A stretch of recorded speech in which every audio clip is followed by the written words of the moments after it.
Yeah. Thanks. Hope we have a lot more questions. We have a lot more time.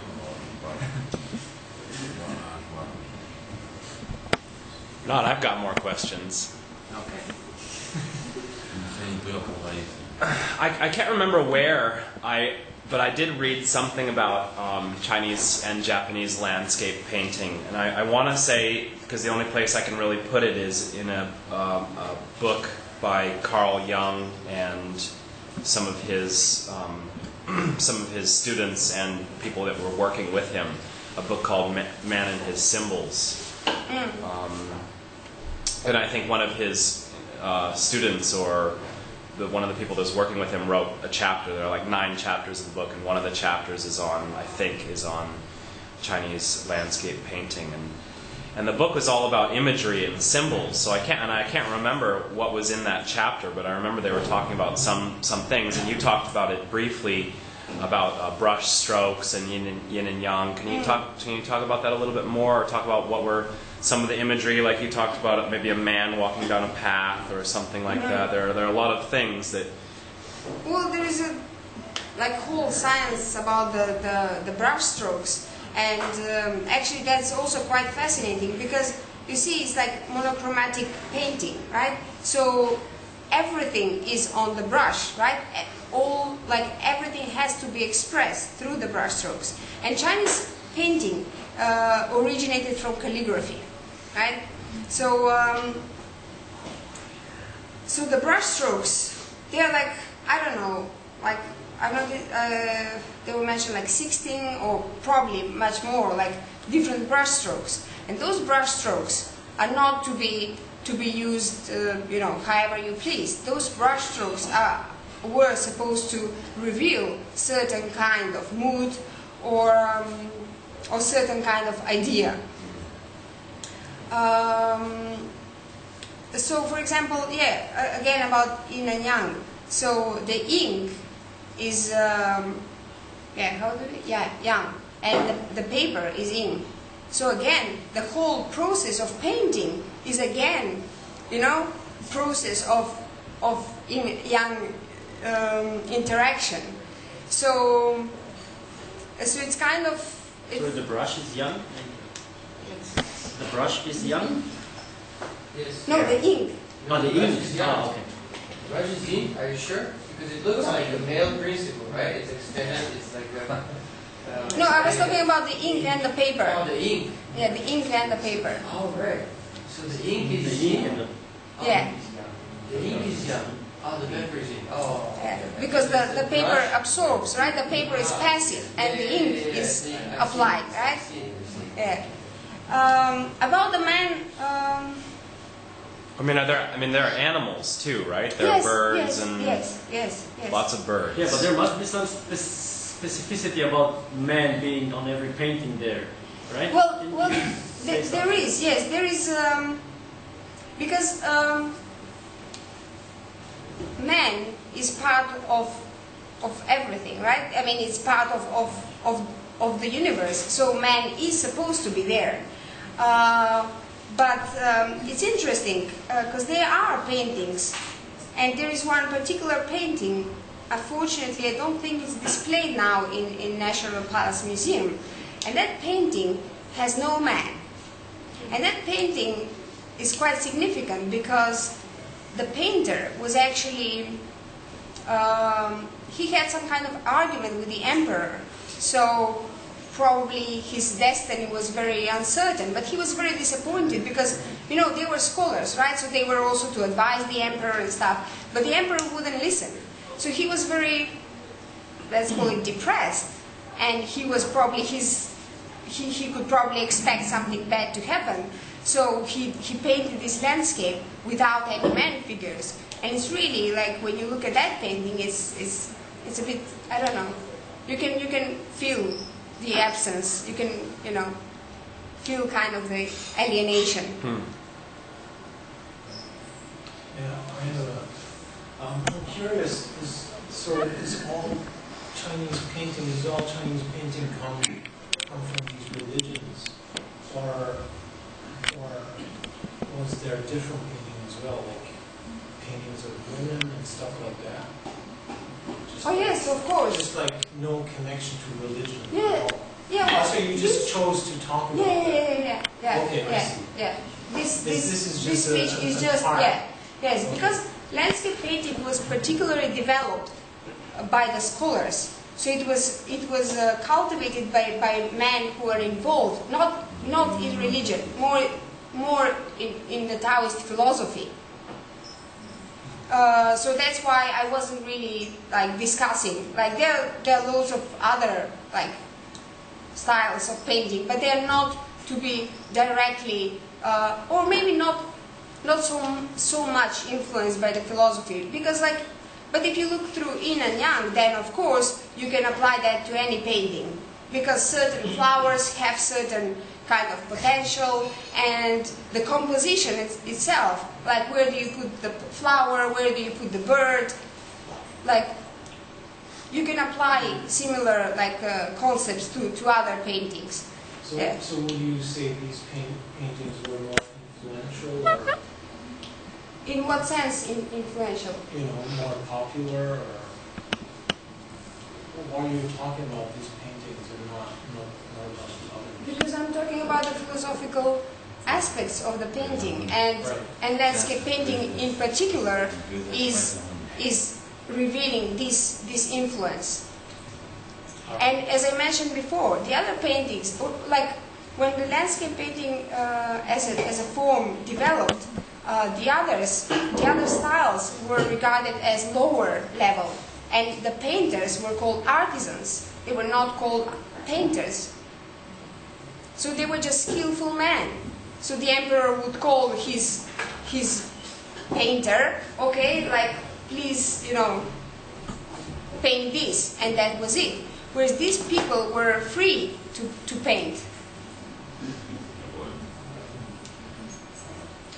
Did you say that following that period there weren't many more examples of landscape painting, or landscape painting didn't sort of serve the same purpose or something? Or? You mean in relation to the others, right? In relation to Well, other... I might be wrong, but I think you said that following those two dynasties, the sort of the incidence of the popularity, the focus on landscape painting kind of, or we don't have many examples left? No. That was about Tang Dynasty paintings. Okay. That there are not many paintings left. Basically, Because they were destroyed. Yes, Okay. through time, yeah. But we have copies of old paintings, and that's how we get some idea. But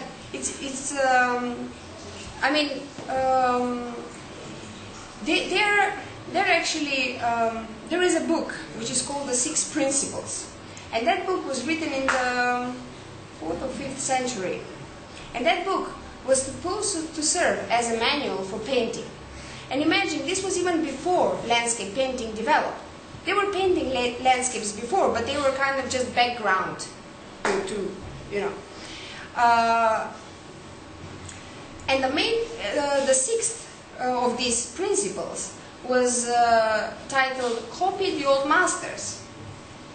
So actually, Chinese painting developed by copying the previous masters. So that's why Song Dynasty is important from two aspects. One is because by copying the old masters, they were actually preserving like what was kind of lost. And, well, it's lost today, but not then, right? And at the same time, they were developing their own style. And there is, we kind of have to also follow the development of philosophy during this period. So Taoism was kind of going on and off, because also Confucianism was going on and off. So whenever the empire is on rise, of course, kind of is beneficial for all. But then when the empire is on decline, then painters were more reluctant to go towards Taoism, because some of the painters were actually, they were actually called landscapists, right? Because they were using Taoism to escape the reality which was China deteriorating into kingdoms, and right, the disappointment of the Confucianist system that at that time didn't prove as successful. And then Song Dynasty was actually era of Neo-Confucianism, which was kind of Confucianism but much influenced by Taoism. But then after that, in terms of philosophy, there is practically not much progress. And in terms of landscape painting, of course there are, pieces of art that are like, but the art suffered after Song Dynasty. The art suffered. First of all, because what was it? Yuan Dynasty was not Chinese. It was not Han Dynasty. It was Mongol Dynasty. Yeah. So at that time, the scholars were kind of expelled from the court because the foreign emperors wouldn't trust, right? So then they kind of became free artists. But still, later on they went into applying colors. Then there was also Western influence in terms of any kind of painting.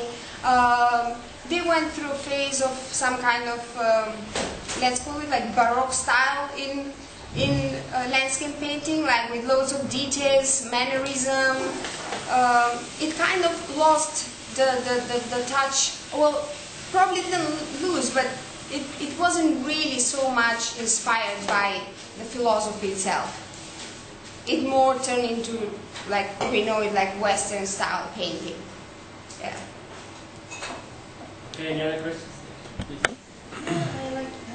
Were those paintings were designed? I don't see any sign anywhere. Like he signed his name, the artist. Oh well, I couldn't be able to tell now, like whether what of the paintings I'm showing. Well, we know who are who are the painters behind these paintings. The sign is the stamp. The stamp. Ah, okay. Yeah. So were some very famous ones? Yes, these are all like these are all like the ones you saw are like the most famous paintings. But it's very interesting. So sometimes you have a stamp of the master, but sometimes you don't. But also in Chinese history, every owner of a painting would put its own stamp on the painting. So that's why some paintings have loads of stamps, which means that they were they had many owners. Yeah. I have one question. How about the poetry used in paintings? Like when sometimes on a painting we can see a poetry. So is this related to the master, the painter, was a philosopher and a poet at the same time, so he wrote a poetry? Or maybe some other people wrote poetry after that, or maybe we have both cases in this. So can you do you know about this and say something about this? Yeah, there is one. Okay, was it? Yeah, this one. Yeah, there is some writing on the side. Yeah. So poetry and landscape painting got together during Song Dynasty. Not before that, but the Chinese were calling calligraphy, painting, and poetry. They were called the three perfections, and they were all about the brush and the ink and the rice paper. So sometimes, yes, the painter itself would be a poet. Lots of times, that's not the case. But, for example, the painter will paint something, and then with his friend, the poet, the poet, they would probably drink tea together, and so the poet, inspired by the painting, would write a poem on the painting. Or sometimes it was vice versa. A painter, inspired by the poem, will paint a landscape depicted in the poem. Well, this is very interesting because now I have a comment, because they weren't very attached to their paintings, with their ego. Can you imagine a Western painter? Can you imagine a Picasso or Rembrandt? Yeah. And someone says, "Can you write a poetry on your painting?" Can I put my stamp now? Well, Maybe Yeah. I have another question. I think I remember the Tang Dynasty, there were some pretty mighty women during that dynasty. So, do you know if there are any female women? I there or didn't men? come across any females. There were some mighty women in the Tang Dynasty, though, weren't there? Yeah, there was even a female empress, and she was very famous. And she was also patron of art, but yeah. No female painters. Yeah. Well, probably they were, but you know. You were saying earlier that some of them, when China was deteriorating, they were using Taoism to escape. Yes. How can you use? I thought Taoism made you more grounded. How would you use it to escape, as opposed to like at drinking alcohol, like in place of something like other escapisms? They're actually using Taoism to escape from reality. Yes. How is Yes, that? because I thought that was a contradiction. For some reason, I thought I don't know much No, about because, Taoism, but I thought that grounded you. okay, the way it's said is that Confucianism designed the rules for the social interaction, and Taoism designed the rules for the human nature, for the spirit. So Taoism, regardless of we say morality, but it's not really morality in terms of like moral or immoral behavior. It's more morality in morality as expressing Tao. So Tao acts through De, and De is its moral principle. So there is not much to do. Like Taoist philosophy is actually more intuitive. It talks about Wu Wei, which is acting through non-acting, which is in a way kind of like, well, passive attitude. It talks about spontaneity, which is, letting things go and act based on kind of your internal feeling of acting. So there are not many, like the Confucianism actually was one that was giving the rules for the society, right? Yeah. So in a way, it's an escape from the rules, escape from Confucianism, not so much an escape from life. Well, we can't really say like that because they were still complementary. One was responsible for one like sphere of life, and the other one responsible for the other sphere of life. Is it right? I think it's the case that when people lose faith in society, there's a turning inwards, and that's kind of what Taoism is kind of about. Yes, really. because it was more spiritual teaching as opposed to Confucianism, right? So when times are bad, people tend to, and you see like the relation with nature. So for example, some painters became monks, like later on. Or they would just go in the nature and contemplate for, long time. So that's Probably it was more simple, just like if the kingdom is on the downfall and the king cannot pay salaries to his scholars, and everything, they just simply turn to the church and religion. No, but Taoism was not. So maybe it was the same with the painters. No, but Taoism was also like on the court. It wasn't somewhere there in the mountains. But okay, let's say they were on the court, but the kingdom was on the downfall. They cannot get salaries, they cannot get food and everything. And of course, they escaped. They turned into a different side. That would explain. And it's very logical. Yeah, I mean, the war is just about to happen. The king has already run away. The thing is that, the things are not black and white, So some of the emperors were Buddhist. They were not even Taoist.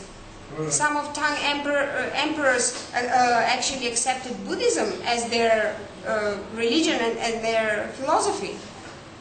But that wouldn't conflict with Taoism, So it's kind of, incorporating everything. But then, if you see that the society is not really representing the ideal, right? Because the Confucianism had the ideal, right, of the emperor that serves the heaven, right? So if the emperor acts in accord with heaven, then everything is good. But when things go bad, that means that the emperor does not act as he is supposed to be.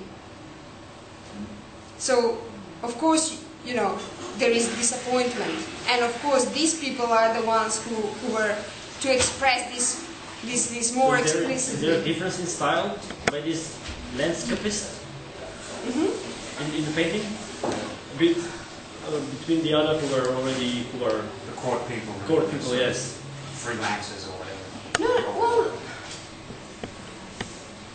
you see, there is no, like, I don't know, like in the books you don't really see that kind of like sharp distinction. But for example, on Decline on Tang Dynasty, they were painters who were, and even in Song Dynasty later on, they were called expressionists.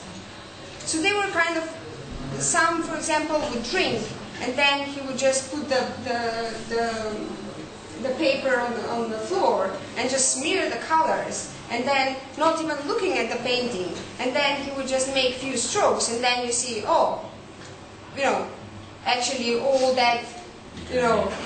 So there was a bohemian spirit. Yes, among yes, Chinese yes, painters. yes. So I think that those people probably we can see more of that kind of like freestyle. Yeah. Okay, we have about 3-4 minutes till we have to finish. So, do you have any more questions? Yes, there is one question. Can you tell us something about yourself? Like, why are you interested in painting? And do you also paint? Do you also paint? And why does this interest you? Well, it's okay. This was my bachelor thesis originally 7 years ago, and now it was kind of good occasion to revise again. I think that now actually I kind of, you know, understood more than when I was actually doing the thesis. Yeah. But it was inspired by landscape painting in National Palace Museum. Yeah. Actually, at that time, that was 10 years ago, they had displayed some of these paintings, and I was so disappointed recently that like I couldn't find the same ones, because they have that many, so you know, you have to wait for a long time to be able to get to see some of the masterpieces. Okay, one more last question. Well, I actually have more questions, but one short. well, I thought it was interesting what you said about the monochromaticness of the paintings to partially to enhance imagination, or how would that relate to dreaming? Were they relating that to dreaming at all? How do you mean? I don't know. Just I think some people talk about dreaming in black and white. Is there any writing about that? No, because like I guess that you would more likely find that kind of interpretation in theories on psychology and stuff. I don't. Yeah, these books I read were more related to like history of art and philosophy, not so much. But there is definitely like more philosophical kind of the painters were. The landscapes became more dreamlike. But the landscapes also depended on where the empire was kind of, where was the core of the empire. So when it was in the north, the landscape is more this kind of like, you know, with these rocky mountains. When they moved to the southeast, like southern Song Dynasty, then the landscapes became more soft. But also you have that like the kind of like mountains in the mist, like wintry landscapes, and they were to depict that kind of like dreamlike kind of landscape. Okay, so it's time to finish. Is there anything you want to add? No. No, I think Okay. it was enough. So Ethan and I rent this place, so please.